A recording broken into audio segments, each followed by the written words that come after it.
हाँ बच्चों, आज हम लोग क्लास 9th में आगे के क्रम में डीएनए का मॉडल पढ़ा जाएगा। डीएनए का मॉडल पढ़ा जाएगा कि डीएनए का मॉडल है क्या।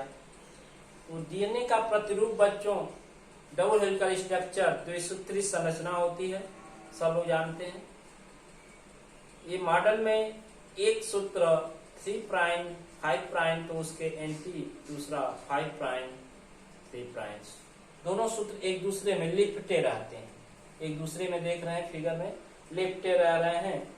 इस फिगर में अच्छी तरह से हम देखेंगे, इस पूरे डीएनए की मोटाई 20 एंगस्ट्रॉम है। कितना है? 20 एंगस्ट्रॉम। और इस एक कुंडल की लंबाई जो है 34 एंगस्ट्रॉम। कितना है? 34 एंगस्ट्रॉम। पूरी कुंडली की लंबाई कितना है? 34 एंगस्ट्रॉम। जबकि दो नाइट्रोजन बेसों, ये सीढ़ी के डंडे जो नाइट्रोजन बेस के जुड़ने से बनते हैं, इनके बीच की जो दूरी है, ये दूरी, ये दूरी, ये है 3.4 एंगस्ट्रॉम। कितना है? 3.4 एंगस्ट्रॉम बच्चों। और पूरे हाफ कुंडल 10 एंगस्ट्रॉम। आधी कुंडली की मोटाई जो हो गई 10 एंगस्ट्रॉम, क्योंकि पूरी कुंडली की मोटाई जो है 20 एंगस्ट्रॉम होती है।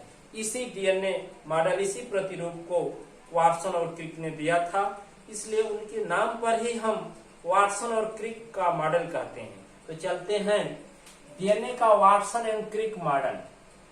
Watson and Crick model of DNA, इसको सर्वप्रथम इस मॉडल को 1953 में वाटसन और क्रिक नामक वैज्ञानिक ने दिया था। यह प्रतिरूप डीएनए का किसके द्वारा दिया गया था?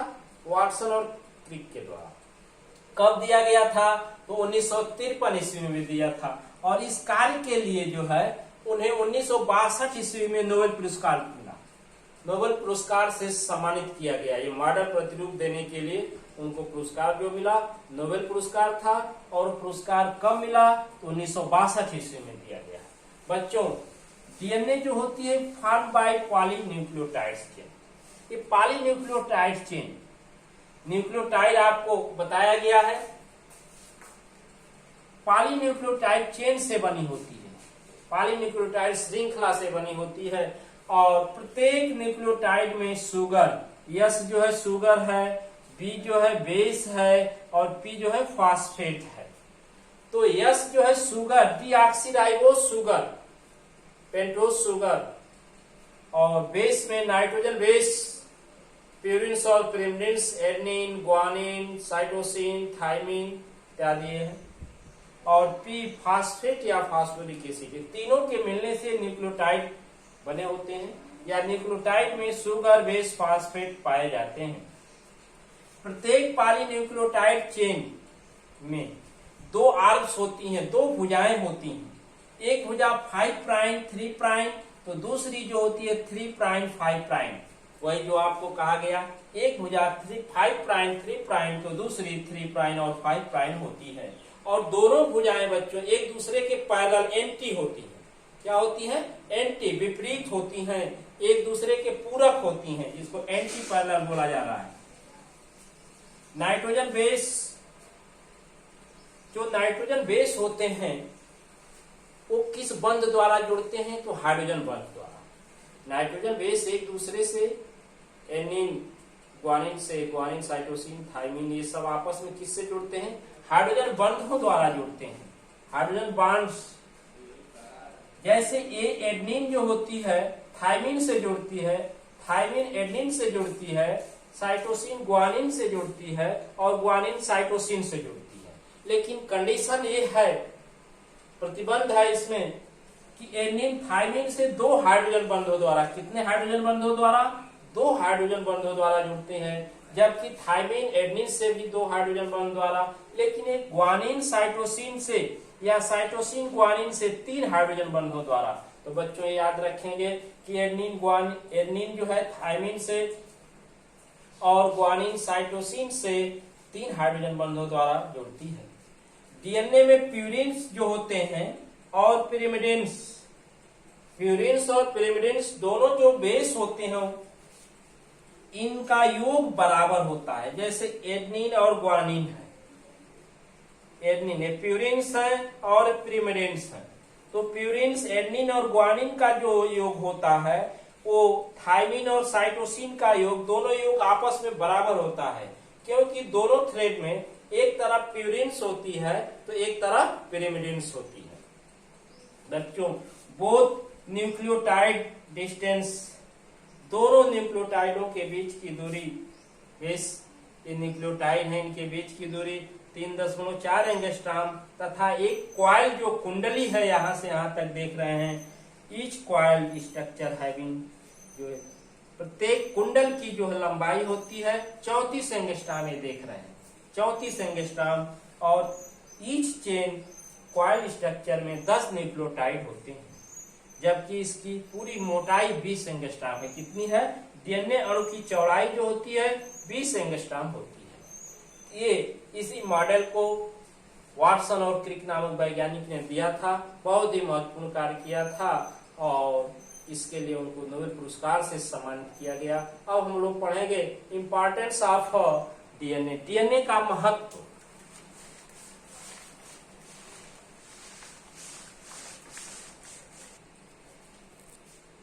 बच्चों, डीएनए का महत्व, इंपॉर्टेंस ऑफ डीएनए। तो डीएनए के मुख्य रूप से 3 महत्व हैं। पहला इंपॉर्टेंस ये है कि डीएनए जो है आनुवंशिक पदार्थ है। डीएनए क्या है? डीएनए आनुवंशिक पदार्थ, हेटी मटेरियल,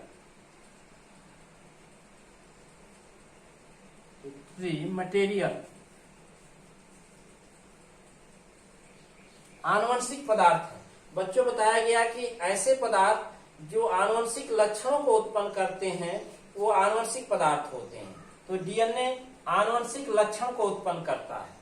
और आनुवंशिक लक्षण क्या है? ऐसे लक्षण जो एक पीढ़ी से दूसरी पीढ़ी तक स्थानांतरित होते रहते हैं, इस लक्षण को आनुवंशिक लक्षण कहते हैं।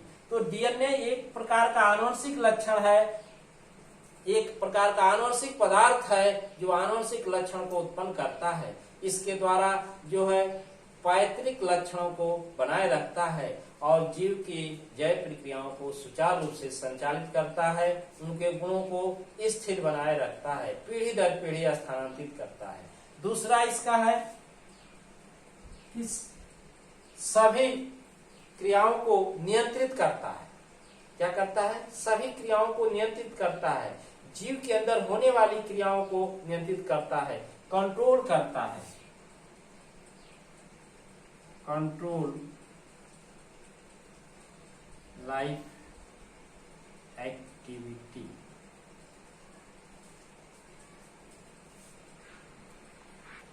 रेगुलेशन करता है लाइफ एक्टिविटी, जीव के अंदर जो जैव प्रक्रियाएं होती हैं उनको क्या करता है? रेगुलेट करता है, कंट्रोल करता है। और तीसरा आपका इंपॉर्टेंस है कि ये प्रोटीन संश्लेषण के लिए, प्रोटीन सिंथेसिस के लिए, प्रोटीन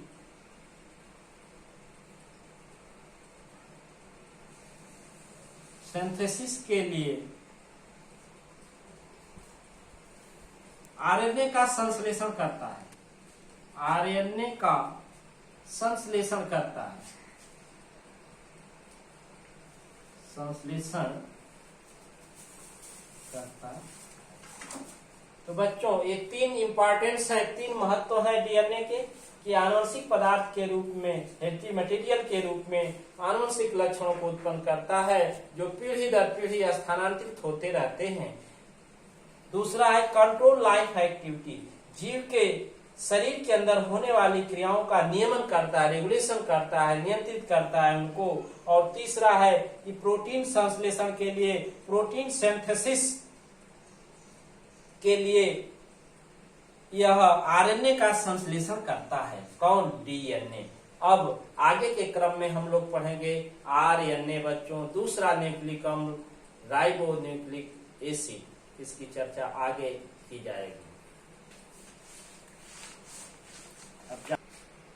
बच्चों, अभी आगे दूसरा न्यूक्लिक अम्ल राइबो न्यूक्लिक एसिड, आरएनए के बारे में चर्चा करेंगे। तो आरएनए जो है डीएनए की तरह ही न्यूक्लिक अम्ल है, डीएनए द्विसूत्री था लेकिन आरएनए एक सूत्री होता है। और ये DNA is form by transcription of RNA is form by transcription of DNA. RNA जो है डीएनए के प्रतिलिपिकरण से बनता है, ट्रांसक्रिप्शन से बनता है। आरएनए बच्चों प्रेजेंट इन न्यूक्लियोप्लाज्म। आरएनए जो है केंद्रक द्रव में केंद्रिका के अंदर उपस्थित होता है, केंद्रिका के अंदर उपस्थित होता है, जबकि यह इन साइटोप्लाज्म कोशिका द्रव में आरएनए जो है राइबोसोम में स्थित होता है। याद रखिएगा, आरएनए राइबोन्यूक्लिक अम्ल जो है केंद्रक द्रव में केंद्रिका के अंदर न्यूक्लियोलस में स्थित होता है, जबकि कोशिका द्रव में आरएनए राइबोसोम में स्थित होता है। आरएनए में राइबोस शुगर पाई जाती है, जबकि डीएनए में आप पढ़े डीऑक्सीराइबोस शुगर पाई जाती है। अब आरएनए में प्यूरिन बेस एडेनिन व ग्वानिन डीएनए के समान होते हैं, ध्यान दीजिए। प्यूरिन बेस तो एडेनिन और ग्वानिन डीएनए के समान होते हैं, लेकिन पायरिमिडिन्स जो होते हैं थायमिन टी के स्थान पर यूरेसिल हो जाता है।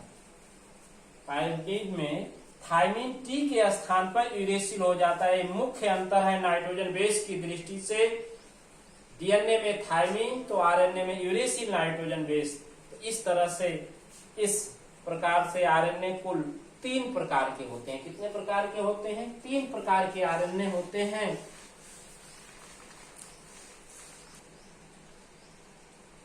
संदेश वाहक आरएनए,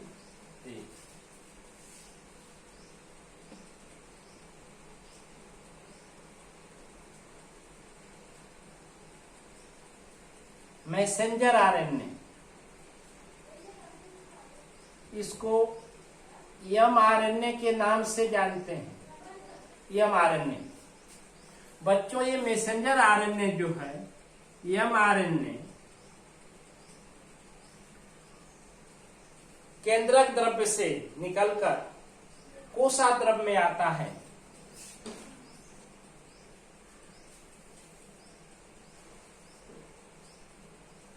ये न्यूक्लियस से निकलकर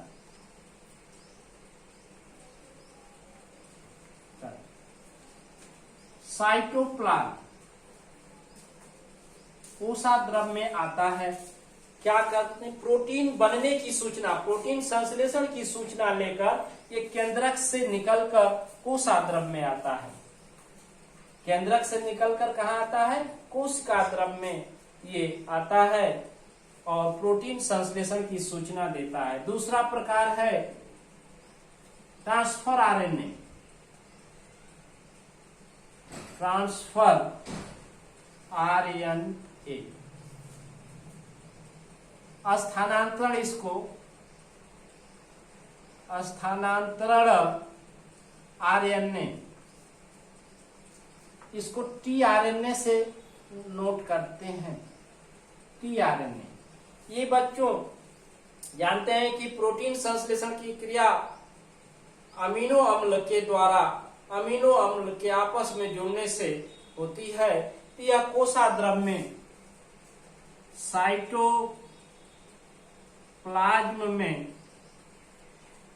साइटोप्लाज्म में एमाइनो एसिड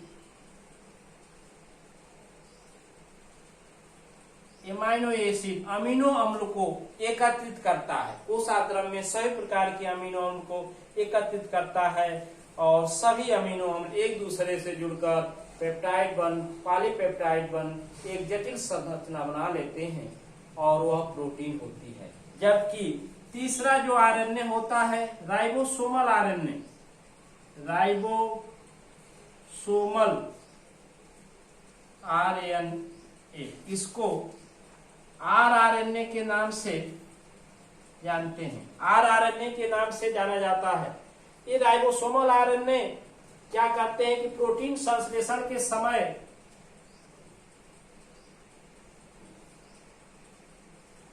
आरआरएनए के द्वारा एंजाइम का संश्लेषण होता है। एंजाइम का संश्लेषण, एंजाइम सिंथेसिस करते हैं और वो एंजाइम ट्रांसक्रिप्टेज एंजाइम ट्रांसक्रिप्शन की क्रिया और ट्रांसलेशन की क्रिया। अब देखिए प्रोटीन संश्लेषण की क्रिया कैसे करता है। डीएनए से आरएनए और आरएनए से प्रोटीन,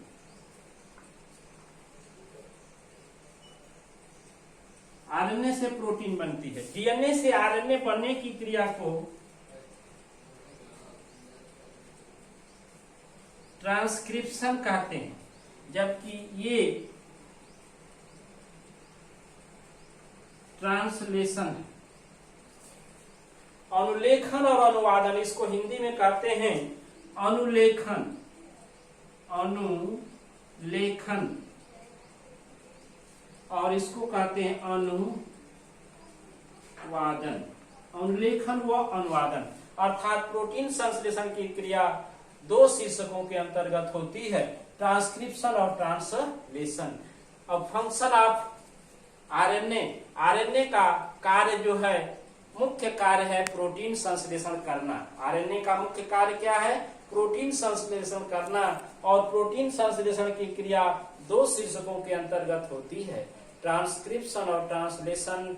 बच्चों, सेल के अंदर केंद्रक में जो न्यूक्लिक अम्ल डीएनए है वह आदेश देता है और आरएनए का निर्माण करता है प्रोटीन संश्लेषण के लिए। इस क्रिया को ट्रांसक्रिप्शन, अनुलेखन, जबकि विभिन्न प्रकार के आरएनए जो होते हैं, ये तीनों प्रकार के आरएनए, एमआरएनए, टीआरएनए और आरआरएनए, ये तीनों आरएनए अपने अलग अलग कार्य को संचालित करते हैं। जैसे एमआरएनए सूचना देता है, संदेश लाता है प्रोटीन संश्लेषण का। टीआरएनए बच्चों कोशिका द्रव में अमीनो अम्ल को संग्रह करते एकत्रित करता है। और आरआरएनए जो है राइबोसोमल आरएनए एंजाइम संश्लेषण करता है, जिससे सभी अमीनो अम्ल आपस में जुड़कर पेप्टाइड, पॉलीपेप्टाइड बंध का निर्माण करके एक जटिल संरचना बना लेते हैं जो प्रोटीन होता है। तो आरएनए राइबोन्यूक्लिक अम्ल का मुख्य कार्य है प्रोटीन संश्लेषण। अब हम लोग थोड़ा सा 2 मिनट और इसको जानेंगे। डीएनए और आरएनए में अंतर बच्चों, differences between DNA and RNA, both nucleic acid में क्या अंतर है, इसको थोड़ा सा आप जान लें।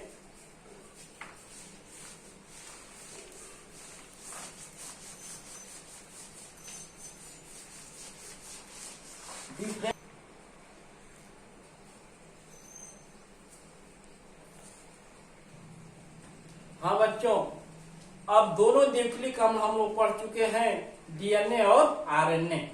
लेकिन इन दोनों में अंतर थोड़ा सा जाना जाए तो डीएनए और आरएनए, डीऑक्सी राइबोन्यूक्लिक अम्ल और राइबोन्यूक्लिक अम्ल। डीएनए बच्चों ये डबल स्टैंडर्ड,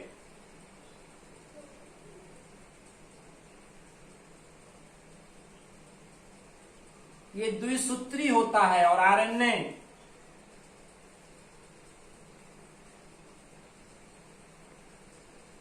सिंगल स्टैंडर्ड, एक सूत्री होता है। डीएनए हेरिडिटरी मटेरियल है, हेरिडिटरी मटेरियल, ये आनुवंशिक पदार्थ है। हेरिडिटरी मटेरियल का मतलब आनुवंशिक पदार्थ, यही पदार्थ आनुवंशिक लक्षण को उत्पन्न करता है, जबकि आरएनए आनुवंशिक पदार्थ नहीं है। ये नॉट हेरिडिटरी मटेरियल, मटेरियल, ये आनुवंशिक पदार्थ नहीं है। अब बच्चों, इसमें डीएनए में जो है एडेनिन, गुआनिन, साइटोसिन, थायमिन, ये नाइट्रोजन बेसेज पाए जाते हैं। लेकिन अभी बताया गया कि आरएनए में थायमिन की जगह यूरेसिल नाइट्रोजन बेस होता है। इसमें एडेनिन, गुआनिन, साइटोसिन और थायमिन के जगह यूरेसिल नाइट्रोजन बेस होता है बच्चों। यही इसमें ये देखेंगे, ये जो थायमिन है, ये टी जो है और इसमें जो यू है, यही मुख्य रूप है। ध्यान दीजिए कि डीएनए में नाइट्रोजन बेस की दृष्टि से ये थायमिन होता है, जबकि आरएनए में यूरेसिल होता है। तो डीएनए की संरचना से जब आरएनए का निर्माण होता है, उसके रिप्लिकेशन प्रतिलिपिकरण से तो थायमिन की जगह यूरेसिल नाइट्रोजन बेस जुड़ जाता है। इसके बाद डीएनए आपको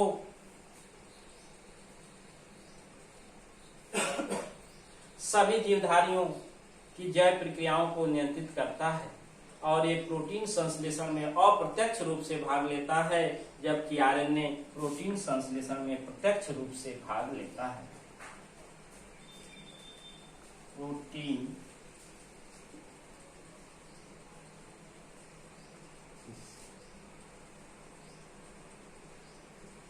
में भाग लेता है।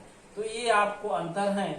तो डीएनए फिर सुन लीजिए, द्विसूत्री संरचना है, आरएनए एक सूत्री संरचना है। डीएनए आनुवंशिक पदार्थ एंटी मटेरियल है और आरएनए आनुवंशिक पदार्थ नहीं होता है। डीएनए में थायमिन नाइट्रोजन बेस, जबकि आरएनए में यूरेसिल नाइट्रोजन बेस पाए जाते हैं। बच्चों, ये आपको मुख्य अंतर ध्यान रखेंगे। एक अपवाद स्वरूप है कि डीएनए अपवाद स्वरूप है कि रेट्रोवायरस, रेबीज वायरस में डीएनए एक सूत्री और आरएनए द्विसूत्री संरचना होता है। दूसरी चीज, सब लोग वीडियो ध्यान से सुने, देखें और नोट्स तैयार करें। विद्यालय खुलने के बाद आपके नोट चेक किए जाएंगे और जिसको वीडियो पीछे का भूल गया हो तो पूरा इस लिंक पर जाकर के पूरा वीडियो देख करके दोहराते रहें और याद करने का कार्य करते रहें। इसी के साथ ये लेसन समाप्त हो गया बच्चों। अब अगला लेसन पढ़ा जाएगा, लेकिन इसका रिवीजन आप करते रहेंगे। Thank you.